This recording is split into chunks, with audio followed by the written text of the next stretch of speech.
When our children are really little, it can be quite easy to control their intake. We give them food, and remember that when children are really little, they don't ask for sugary, fatty, salty treats. We choose to give them what it is that we have available, or the things that we see as treats. So that's something to remember for the little ones. But it can be difficult, and it can be really, really different when they get a bit older. And one of the things that can happen is they're mobile, they can reach, they know where we keep things, they will sniff out those ice creams in the fridge, they will sniff out those treats for another time, or gifts that have been brought over to the house.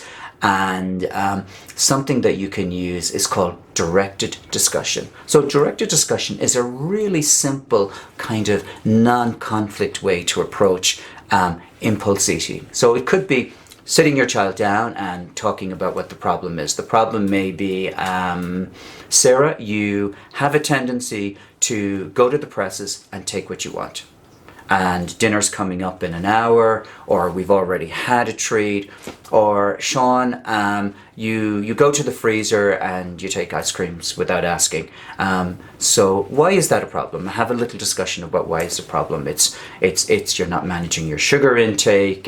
It's not a healthy way to eat. Dinner is coming up soon, so you've ruined your appetite for dinner. And it's breaking a rule. It's breaking a rule that we have in our house. And our rule is, you ask for treats. You don't just go and take treats, you ask for treats. So that is the rule.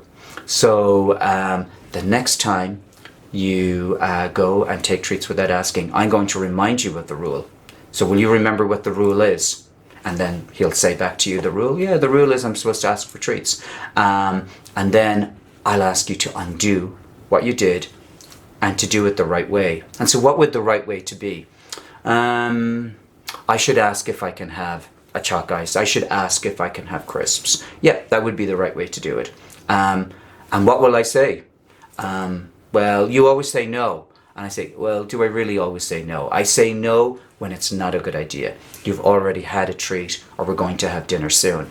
But if I think it's a good idea, I'll say yes. So do we have a deal?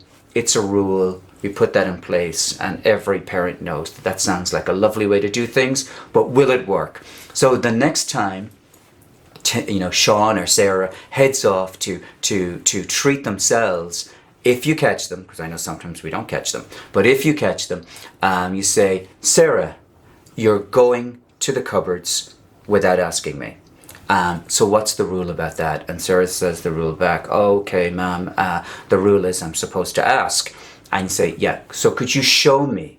So your child isn't just telling you the rule back, you're getting them to do the behavior. Could you show me the right way to do that? So she says, oh, ma'am, can I have a packet of crisps? And say, well, that's exactly the way to do it. Now, Sarah, in this case, no, you can't. Dinner will be ready in about 25 minutes. But after dinner, maybe we can have a treat. But for now, you can't. It may be that your child has a little bit of a tantrum when they do that. Oh, I knew this wouldn't work. No, it is going to work. Remind them it is going to work. But it's kind of a non-conflict way of approaching it. You give them a rule. You tell them that you'll have them to state the rule to you and do the rule for you. So the same thing would apply for going to the freezer and looking for an ice cream.